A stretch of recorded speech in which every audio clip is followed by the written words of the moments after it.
Hi sewing friends! My name is Sarah Marcos and you can find me online at my blog at bluesusanmakes.com where I share sewing tutorials and tips and tricks to help you be a better sewist and fun projects to make as well.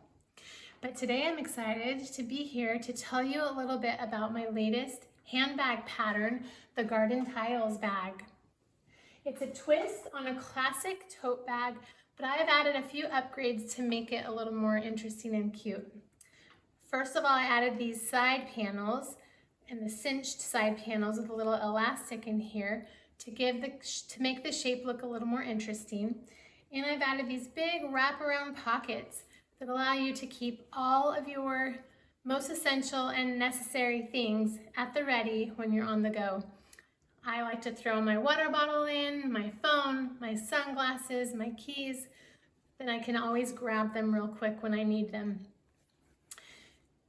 It closes up with a magnetic snap, and there are lots of pockets on the inside, which I'll tell you a little bit about later. The design of this bag is originally designed to have a applique front panel that's made of all these little rectangles of different fabrics that are appliqued on. And I offset them, and to me when I was designing it, it kind of looked like subway tiles, how our subway tiles are offset like the tiles on a wall in the subway. And that's originally why I called it the Garden Tiles bag, because the flowers in the tiles looked like the flowers crawling up the wall of a garden, so I named it the Garden Tiles bag.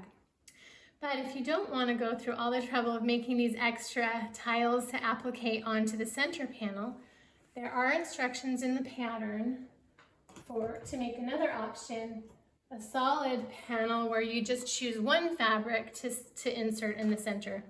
And I've added some extra stitching to make it look cute and quilty. But you don't even have to do that if you want to go to less work. I also added stitching to the side pockets to make it interesting too. I really like that look of that quilted look, so I added that there. But like I said, if you want to go simple, you don't have to add these things. The other thing that's different about these two bags is this trim is a little wider than the trim on the tiled bag. And there's instructions to make a narrower or a wider one in the pattern as well. I'm going to show you a little bit about the inside of the bag. The pattern, the way that it's written, has these pockets. And on one side, we have a big triple pocket. And these pockets are generous, wide, and deep. And they're perfect for if you're using this as like a travel bag or a diaper bag where you need to kind of organize your big cords or diapers, bottles for baby, toys for kids. They're nice and big and they're really roomy, especially the corner ones, because they're built into the corner. When they're right side in, they really pop out and you are able to get things in and out of them very easily. There's also a zipper pocket above them. Some people call this a welt pocket. And if you've never inserted a zipper before, I'm going to show you how to do that. It's way easier than you think, so that's exciting. And then on this side, we have a double pocket that's a little taller than the other ones, but really roomy, and I like it because things never fall out of these pockets. When I originally made this bag 8 years ago, I designed it with all these cool things, and I've been using it ever since as my church bag to take all the things that we need for church. So I'm going to show you my original bag. It's well loved and really actually very beat up, but it's been my favorite. As you can see, it has all these flowers on the front, all this beautiful Anna Maria Horner fabric.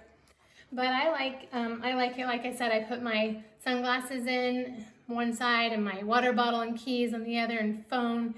And then on the inside, one of the things I really like about it is actually full of all my kids' stuff still. But what I really like about it is this bag is deep enough to put a full-size book standing up tall or sideways, and you still have room to snap the snap inside. So it's a really great size bag for when you need to carry a lot of things. I also like that the straps are real easy to just slide on with one hand, so you don't have to haul it up with your second hand over your shoulder. So they come in on and off real easy, and they're nice, wide, and comfortable. And then I added a lot of extra stitching on the snaps or the straps that you don't have to add that either, but I just really like the look of that. So that is all I know about the Garden Tiles bag. Thank you so much for listening. If you want to find the pattern, it is a PDF downloadable pattern in my Etsy shop. I'll add the link to the notes below, and I'm also going to link to a blog post where I talk a little bit more about the bag and show more up-close pictures. So there's a link to the pattern there as well. Thanks for listening, and as always, happy sewing!